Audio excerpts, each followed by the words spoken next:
Hi everyone, I just want to make this a little continue part of my first video. I believe I had one or two people that sent me a message about bail-ins over confiscation of the gold or even precious metals. This time will probably be the silver as well. And even one of my channels that I listen to quite often who has a lot more knowledge in this stuff than I do, and that's where I learned a lot of stuff from him as well. I think his name was Moneybags or something like that. Even he was saying a video when he was driving his car that gold isn't money, and he said he had a friend who said they're going to confiscate the gold again, and he said gold was never money for that to happen again. They're just going to do the bail-ins. I was very shocked to hear him say something like that because he forgot about the fundamentals of both of them, and I'm going to go over them a little bit and see if you guys understand a little bit more and why I'm a little scared about holding my metals for too long. Well, we'll start off with the confiscation first. Between the two of the bail-ins, well, why I believe it may happen? Well, why did they do it in 1933? Okay, after the World War, there was a Great Depression. You could literally walk down the street and see people jumping out the windows. That's how bad it was back then. Try to eat no food for 2 days and see your family starving to death. You couldn't bear that. Okay? So the government had to do something to help out the dollar, or should I say to save the dollar, because it was on life support and about to die. And it needed something of value to protect it, to keep it afloat. So that's the reason why they took the gold from their citizens, although only like 10% did bring it in. But today's world, they got everything locked down. All credit cards, all paper trails, wire transactions, everything. So they're going to know today who has who, what, and how much, where they have it, or at least on paper where the credit card and where it got delivered to anyway. So you probably won't be able to hide it today. They'll probably have CIA agents with those assault rifles banging down your door because there's no amendment rights. They're not even going to knock. They're just going to bang it open and search your whole house like they can now, thanks to Obama. He took that amendment away from us. They don't need a warrant anymore to search your home. They can rip the door open and you're done. Okay? That's exactly what they're going to do. If they had to save the dollar or do anything. That's what confiscation means. And then today, with the fiat currency, it's not backed by anything. Okay, so if it's on its last reserve and we want to go back to the gold and silver standard and we really don't have anything, that's what they're going to have to do to save the dollar. Because after that petrodollar goes, that's the only thing that they're going to do. And I'll do a whole nother video very soon on that. And here's the book I'm just reading up on there. Anybody who doesn't know about the petrodollar, well, that's what our dollar is pretty muchly backed by now after we got off the gold standard. It is basically backed by crude oil. But anyway, that's what confiscation is all about. It's about saving the dollar and putting something value behind it. Because right now, all it is trust. There is nothing backing the dollar besides the trust of the U.S. Treasury or the Federal Reserve. That's a lot of trust. People can't even get their gold back from them. So that's that for the confiscation and why I'll be scared for that. Bail-ins is two different scenarios from apple to oranges. Why bail-ins? Well, we know about the bailouts. We had one here. They stole our money in that way through inflation by the Federal Reserve printing money, giving it to the banks from having false loans or failed loans, and that was partially their fault along with ours. But I give it to government because they know what they were doing. They were causing bubbles to pop, and a lot of people made millions and probably billions on this housing bubble because they were given free loans or no interest loans or no money down loans, very little interest loans to people like me that make very little money that could buy $300,000 homes that are going up crazy in price, 4 bedrooms, 3 baths. For no money down. I'm making like $30,000 a year. There's no way somebody with that money could ever afford that home. They knew it, but the bank was giving it to them. They were going to take it. Okay? can't pay it anymore, you walk away, give it back to the banks. Bang, bubble, pop, burst. Federal Reserve prints, saves a butt. Simple as that. And after the Cyprus had their first bail-in, which, by the way, I'm going to talk to a guy soon. His name is Greg Manorino. Very important guy, though, for you guys to also subscribe to his channel. He was the first person on his channel that said something was going to come like this. He literally said that the banks are going to start taking our money. He called it like 2 months before Cyprus happened. He always emphasizes become your own central bank. Get your money out of their game and into hard assets like gold and silver, platinum, palladium, something. Property, get it out of the bank. And he was right. If Cyprus people listened to him, they probably wouldn't be stressing as hard as they were, because when they did have their collapse, the banks were closed for 2 weeks. You couldn't get a penny out. And Russia bring their warships over. They claim their 200 plus million euros out of those banks before you and me got a penny out of the bank. That's why probably the main reason why they were closed for so long. They're letting the big investors and the big powerful countries get their money first, and then we'll see what crumbs are left over for us to take.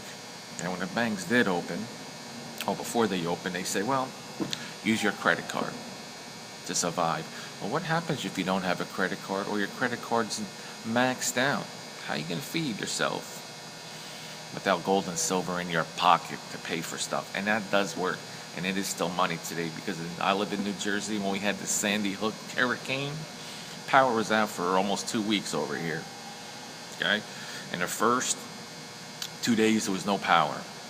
First 24 hours, the banks had nothing. Couldn't get money out of the bank. No power. Couldn't even use the ATMs to get money out. But I used an Eagle. I went to a Chinese restaurant. Okay?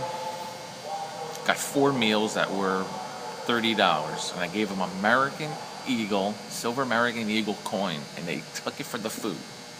Okay? And I asked them, I said, when the bank's open, I can give you the $30 back? And I can take the coin back? And he said, no, that's fine. We'll keep the coin. Okay? So it is money. Okay? So that ends that little part of about what money is, but I'm going to do a whole nice video on that. So we got our food and the bail-ins with the power failures. 2 weeks, no money. People were killing each other around here in New Jersey with no gas for 3 days. Kidding me? Literally, get out in the car with a gun and shooting people that were cutting other people off to get gas, because people don't like to wait anymore. They think they're the top dog and they can just cut people over and get gas before them. When you're waiting for 2 hours, it's a crazy world, man. I'm telling you. Something bad happens in this country, in America, we're killing each other. Our society is off the hook. Nobody cares about anything. It's all for themselves. But anyway, that's when the Cyprus had their bail-ins. A little after it was settled down, Canada came out, said we'll do the same thing to our citizens. And the Federal Reserve came right out and said the same thing, that it's legal for us to do the same thing, and we'll take the citizens' money if one of our banks fails. We can no longer bail them out, and the banks are too big to fail. Savings, checking, gone. Who knows how much they're going to take? They can take as much as they want. 401ks, they can take that too. Pension plans, the government's already taking people's pension plans out. They said they're going to return it when the debt's cleared. Sorry, hate to tell you people that, but if you work for the government, there's a good chance of taking your pension without you even knowing it. Fact, they are taking it, and they said it. So the bail-ins will be coming. The question is when. I only have just enough money in the bank to pay my bills. Everything else, gold and silver, baby. That's it.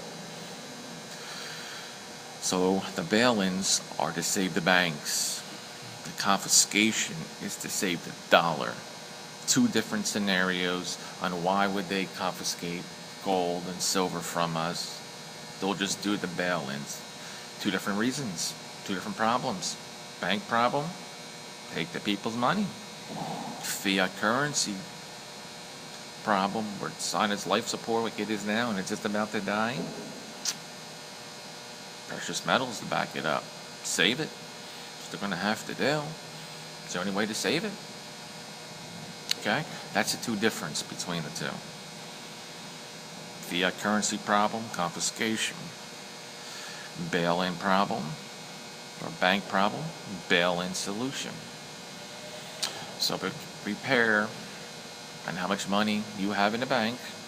If you don't want to buy precious metals, you're better off keeping it in cash. After all, you're not getting any return on your money in the bank. Banks are keeping all the money, laughing at you for being a sucker to do that. The only good thing about keeping your money in the bank, actually it's really not even your money in the bank, it's actually the banks. You sign a receipt to give it to them. On there it says it's their money. Fraction reserve system. Give them $1,000. There's only $100 out of the $1,000 available for you to take out. The other $900 they loan out.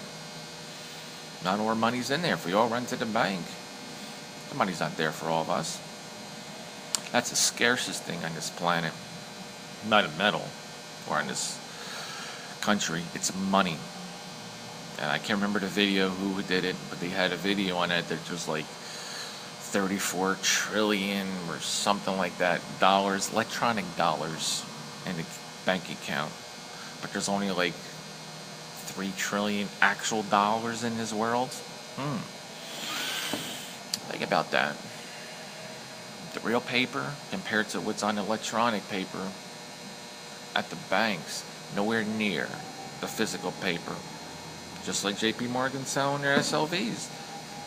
They sell 100 times paper more silver than the actual physical metal. It's another huge problem we're going to have in this country. Not enough money to go around. If we all want it, don't have it. Sorry. Closing the banks. We gave you your money. We're taking it. You shouldn't have gave it to us. Okay? So beware of the bail-ins are coming. Only keep enough money in the bank that you can afford not to be able to have in 2 weeks or to lose it at all. It's coming. Even your stocks. Video on here, I heard the same thing. That if you have a stockbroker that has a piece of paper or a certificate or something that shows you your stocks of what you have or how many shares, no one know anything about stocks, so I don't remember exactly what he said. But if you ask for your stockbroker to show you it, in the bottom corners, in very small writing, the Federal Reserve owns the right to that stock. Not you. The Federal Reserve. They own everything. They can take that from you like that too. Think about that. Not even your paper investments are safe. So I would think definitely the safest investment of everything will probably be gold and silver unless they take it. Dig it in the river and say, somebody broke into my house, don't have it. Don't know what to tell you. But I just wanted to confirm that stuff about the difference between bail-ins and confiscation and why they're both different and why both of them could easily happen to this country. Totally different subjects, totally different scenarios. So don't say, oh, they're going to do bail-ins, they're not going to do that because it's not money. It is money. Gold and silver is money. And maybe my next video is going to prove it, that it is money. Always was. Always will be. Everybody enjoy. Have a great day. And take care. Feel free to add your comments.